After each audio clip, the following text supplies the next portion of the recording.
출애굽기 19장. 이스라엘 자손이 이집트 땅에서 나온 뒤 셋째 달 초하룻날, 바로 그날 그들은 시내 광야에 이르렀다. 그들은 르비딤을 떠나서 시내 광야에 이르러 광야에다 장막을 쳤다. 이스라엘이 그곳 산 아래에 장막을 친 다음에 모세가 산으로 올라가 하나님께로 가니 주님께서 산에서 그를 불러서 말씀하셨다. 너는 야곱 가문에게 이렇게 말하여라. 이스라엘 자손에게 이렇게 일러주어라. 너희는 내가 이집트 사람에게 한 일을 보았고 또 어미 독수리가 그 날개로 새끼를 업어 나르듯이 내가 너희를 인도하여 나에게로 데려온 것도 보았다. 이제 너희가 정말로 나의 말을 듣고 내가 세워준 언약을 지키면 너희는 모든 민족 가운데서 나의 보물이 될 것이다.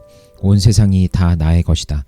그러므로 너희는 내가 선택한 백성이 되고 너희의 나라는 나를 섬기는 제사장 나라가 되고 너희는 거룩한 민족이 될 것이다. 너는 이 말을 이스라엘 자손에게 일러 주어라. 모세가 돌아와서 백성의 장로들을 불러 모으고 주님께서 자기에게 하신 이 모든 말씀을 그들에게 선포하였다. 모든 백성이 다 함께 주님께서 말씀하신 모든 것을 우리가 실천하겠습니다 하고 응답하였다. 모세는 백성이 한 말을 주님께 그대로 말씀드렸다. 주님께서 모세에게 말씀하셨다. 내가 짙은 구름 속에서 너에게 나타날 것이니 내가 이렇게 하는 까닭은 내가 너와 말하는 것을 백성이 듣고서 그들이 영원히 너를 믿게 하려는 것이다. 모세가 백성이 한 말을 주님께 다시 아뢰었을 때에 주님께서 모세에게 말씀하셨다.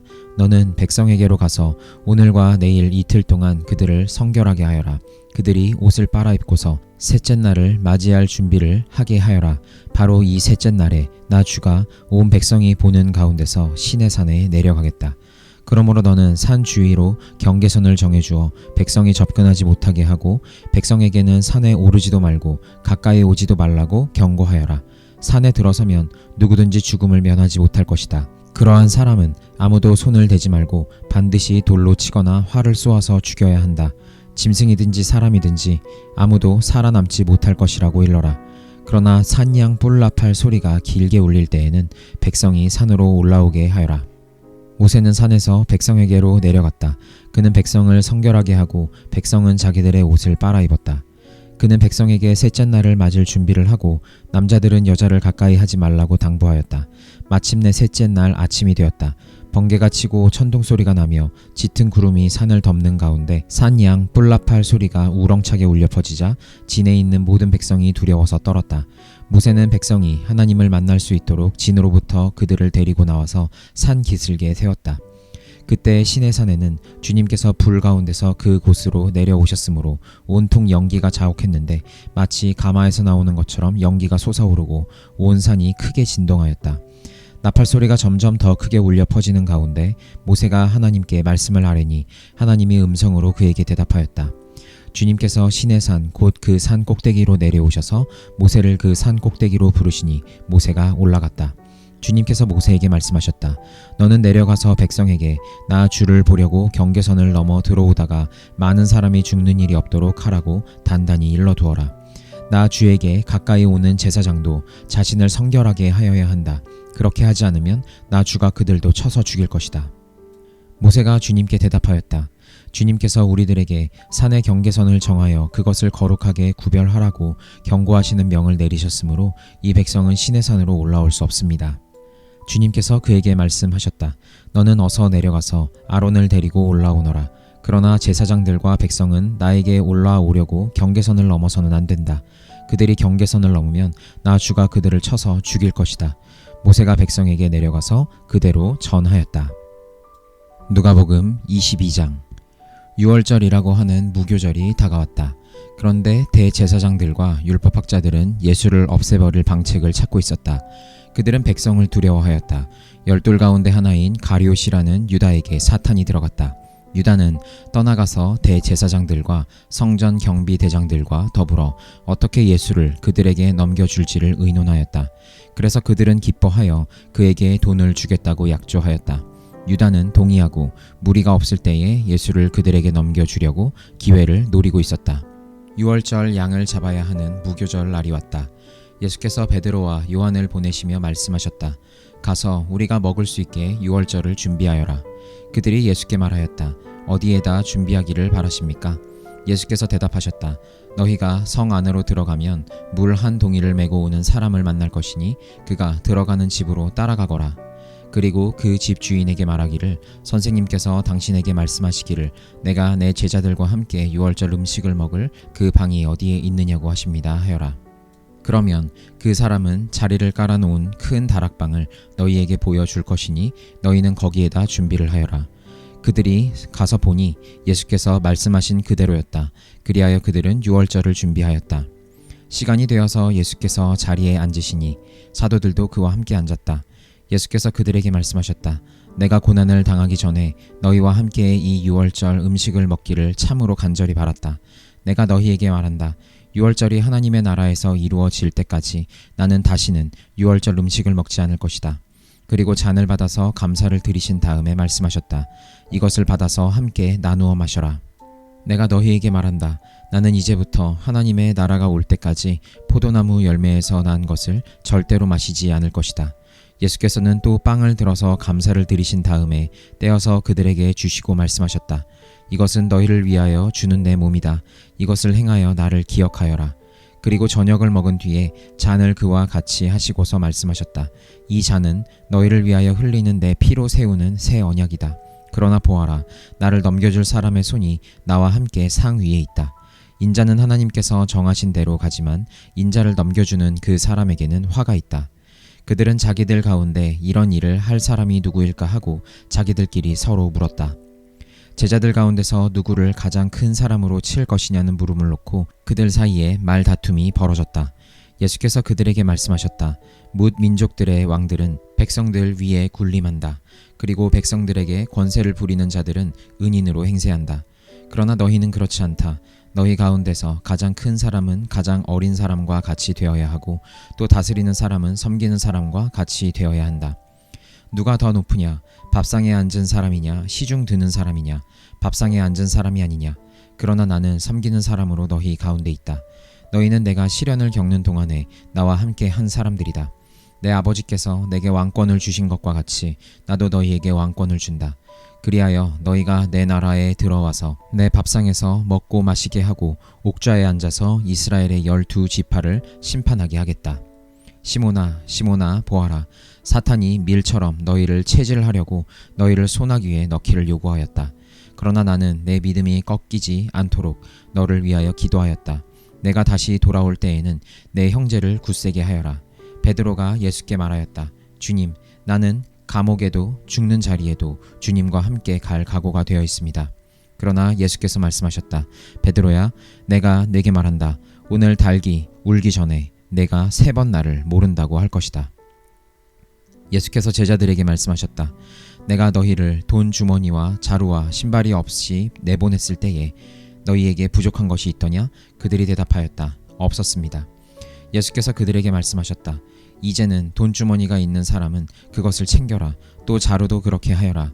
그리고 칼이 없는 사람은 옷을 팔아서 칼을 사라. 내가 너희에게 말한다. 그는 무법자들과 한패로 몰렸다. 고 하는 이 성경 말씀이 내게서 반드시 이루어져야 한다. 과연 나에 관하여 기록한 일은 이루어지고 있다. 제자들이 예수께 말하였다. 주님, 보십시오. 여기에 칼 2 자루가 있습니다.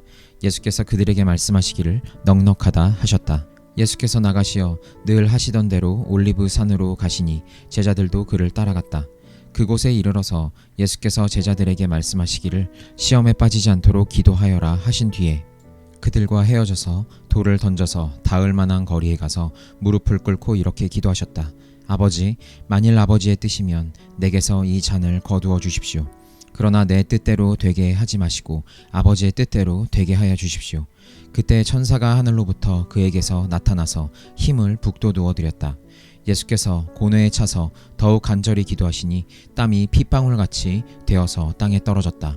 기도를 마치고 일어나 제자들에게로 와서 보시니 그들이 슬픔에 지쳐서 잠들어 있었다. 그래서 그들에게 말씀하셨다. 왜들 자고 있느냐? 시험에 빠지지 않도록 일어나서 기도하여라. 예수께서 아직 말씀하시고 계실 때에 한 무리가 나타났다. 12 가운데 하나인 유다라는 사람이 그들의 앞장을 서서 왔다. 그는 예수께 입을 맞추려고 가까이 왔다. 예수께서 그에게 말씀하셨다. 유다야, 너는 입맞춤으로 인자를 넘겨주려고 하느냐?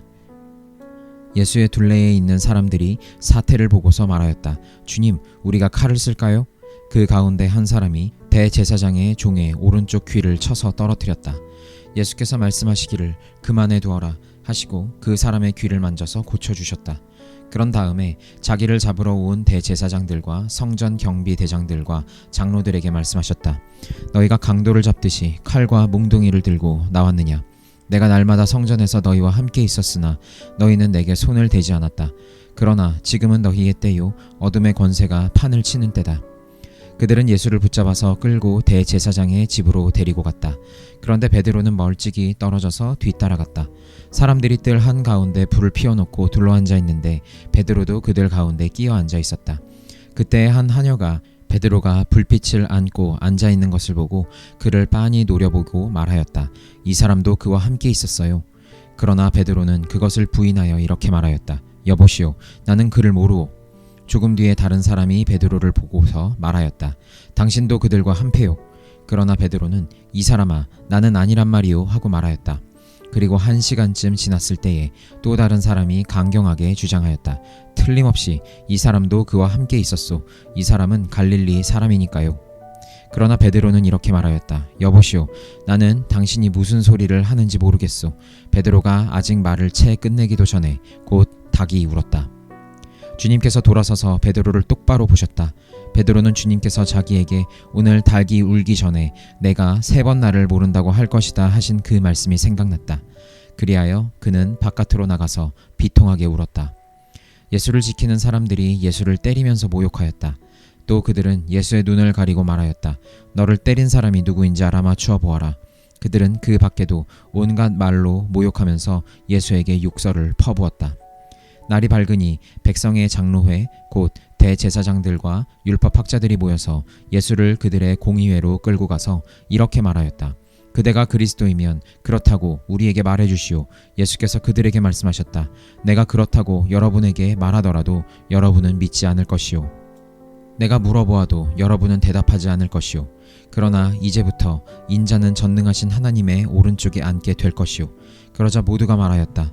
그러면 그대가 하나님의 아들이요? 예수께서 그들에게 말씀하셨다. 내가 그라고 여러분이 말하고 있소. 그러자 그들은 말하였다. 이제 우리에게 무슨 증언이 더 필요하겠소? 우리가 그의 입에서 나오는 말을 직접 들었으니 말이오. 욥기 37장. 폭풍이 나의 마음을 거세게 칩니다. 네 분은 모두 하나님의 음성을 들으십시오. 그분의 입에서 나오는 천둥과 같은 소리를 들으십시오. 하나님이 하늘을 가로지르시면서 번개를 땅 이 끝에서 저 끝으로 가로지르게 하십니다. 천둥과 같은 하나님의 음성이 들립니다. 번개불이 번쩍이고 나면 그 위험찬 천둥 소리가 울립니다. 하나님이 명하시면 놀라운 일들이 벌어집니다. 도저히 이해할 수 없는 신기한 일들이 일어납니다. 눈에게 명하시면 땅에 눈이 내리고 소나기에 명하시면 땅이 소나기로 젖습니다. 눈이나 비가 내리면 사람들은 하던 일을 멈추고 하나님이 하시는 일을 봅니다. 짐승들도 굴로 들어가서 거기에서 눈비를 피합니다. 남풍은 폭풍을 몰고 오고 북풍은 찬 바람을 몰고 옵니다. 하나님이 쉬시는 숨으로 물이 얼고 넓은 바다까지도 꽁꽁 얼어버립니다. 그가 또 짙은 구름에 물기를 가득 실어서 구름 속에서 번갯불이 번쩍이게 하십니다. 구름은 하나님의 명을 따라서 뭉게뭉게 떠다니며 하나님이 명하신 모든 것을 이 땅 위에 어디에서든지 이루려고 합니다. 하나님은 땅에 물을 주시려고 비를 내리십니다. 사람을 벌하실 때에도 비를 내리시고 사람에게 은총을 베푸실 때에도 비를 내리십니다. 욥 어른은 이 말을 귀 담아 들으십시오. 정신을 가다듬어서 하나님이 하시는 신기한 일들을 곰곰이 생각해 보십시오. 하나님이 어떻게 명하시는지, 그 구름 속에서 어떻게 번갯불이 번쩍이게 하시는지를 아십니까? 구름이 어떻게 하늘에 떠 있는지를 아십니까? 하나님의 이 놀라운 솜씨를 알기라도 하십니까? 모르실 것입니다. 뜨거운 남풍이 땅을 말릴 때에 그 더위 때문에 고통스러워 하신 것이 고작일 것입니다. 어른께서 하나님을 도와서 하늘을 펴실 수 있습니까? 하늘을 번쩍이는 놋거울처럼 만드실 수 있습니까? 어디 한번 말씀하여 보십시오. 하나님께 뭐라고 말씀드려야 할지를 우리에게 가르쳐 주십시오. 우리는 무지몽매하여 하나님께 드릴 말씀이 없습니다. 내가 하고 싶은 말이라고 하여 다 할 수 있겠습니까? 어찌하여 하나님께 나를 멸하실 기회를 드린단 말입니까? 이제 하늘에서 빛나는 빛이 눈부십니다. 쳐다볼 수 없을 만큼 밝습니다. 바람이 불어서 하늘이 맑아졌습니다. 북쪽에는 금빛 찬란한 빛이 보이고 하나님의 위엄찬 영광이 우리를 두렵게 합니다. 하나님의 권능이 가장 크시니 우리가 전능하신 그분께 가까이 나아갈 수 없습니다. 사람을 대하실 때에 의롭게 대하시고 정의롭게 대하여 주십니다. 그러므로 사람이 하나님을 경외해야 하는 것은 당연합니다. 하나님은 스스로 지혜롭다고 하는 사람을 무시하십니다. 고린도후서 7장. 그러므로 사랑하는 여러분, 우리에게는 이러한 약속이 있으니 육과 영의 모든 더러움에서 떠나서 자신을 깨끗하게 하며 하나님을 두려워하는 가운데 온전히 거룩하게 됩시다. 여러분은 마음을 넓혀서 우리를 받아 주십시오. 우리는 아무에게도 부당한 일을 한 적이 없고 아무도 망친 적이 없고 아무도 속여서 빼앗은 일이 없습니다. 여러분을 책망하려고 내가 이런 말을 하는 것이 아닙니다. 내가 전에도 말하였거니와 여러분은 우리 마음속에 자리 잡고 있어서 죽어도 같이 죽고 살아도 같이 살 것입니다. 나는 여러분에게 큰 신뢰를 두고 있으며 여러분을 매우 자랑스럽게 생각합니다. 우리의 온갖 환난 가운데서도 나에게는 위로가 가득하고 기쁨이 넘칩니다. 우리가 마케도니아에 이르렀을 때에도 우리의 육체는 조금도 쉬지 못하였습니다. 우리는 여러 가지로 환난을 겪었습니다. 밖으로는 싸움이 있었고 안으로는 두려움이 있었습니다. 그러나 시리에 빠진 사람을 위로해 주시는 하나님께서는 디도를 돌아오게 하심으로써 우리를 위로해 주셨습니다. 그가 돌아온 것으로만이 아니라 그가 여러분에게서 받은 위로로 우리는 위로를 받았습니다. 여러분이 나를 그리워하고 내게 잘못한 일을 뉘우치고 또 나를 열렬히 변호한다는 소식을 그가 전해줄 때에 나는 더욱더 기뻐하였습니다. 내가 그 편지로 여러분의 마음을 아프게 했더라도 나는 후회하지 않습니다. 그 편지가 잠시나마 여러분의 마음을 아프게 했다는 것을 알고서 후회하기는 하였지만 지금은 기뻐합니다. 그것은 여러분이 아픔을 당했기 때문이 아니라 아픔을 당함으로써 회개에 이르게 되었기 때문입니다. 여러분이 하나님의 뜻에 맞게 아파하였으니 결국 여러분은 우리로 말미암아 손해를 본 것은 없습니다. 하나님의 뜻에 맞게 마음 아파하는 것은 회개를 하게 하여 구원에 이르게 하므로 후회할 것이 없습니다. 그러나 세상 일로 마음 아파하는 것은 죽음에 이르게 합니다. 보십시오. 하나님의 뜻에 맞게 마음 아파함으로써 여러분에게 얼마나 많은 변화가 일어났습니까? 여러분이 나타낸 그 열성, 그 변호, 그 의분, 그 두려워하는 마음, 그 그리워하는 마음, 그 열정, 그 응징은 참으로 놀라운 것입니다. 여러분은 그 모든 일에 잘못이 없음을 보여주었습니다. 그러므로 내가 여러분에게 편지한 것은 남에게 불의를 행한 사람이나 불의를 당한 사람 때문이 아니라 우리를 위한 여러분의 간절한 마음이 하나님 앞에서 여러분에게 환히 나타나게 하려는 것입니다. 그래서 우리는 위로를 받았습니다. 또한 우리가 받은 위로 위에 디도의 기쁨이 겹쳐서 우리는 더욱 기뻐하게 되었습니다. 그는 여러분 모두로부터 환대를 받고 마음의 안정을 얻었던 것입니다. 내가 여러분을 두고 디도에게 자랑한 일이 있었는데 여러분이 나를 부끄럽게 하지 않았습니다. 우리가 여러분에게 모든 것을 진실하게 말한 것과 같이 우리가 여러분을 두고 디도에게 말한 자랑도 진실한 것으로 드러났기 때문입니다. 디도는 여러분 모두가 두렵고 떨리는 마음으로 자기를 영접하고 순종한 것을 회상하면서 사랑하는 정을 더욱더 여러분에게 기울이고 있습니다. 나는 여러분을 온전히 신뢰할 수 있게 된 것을 기뻐합니다.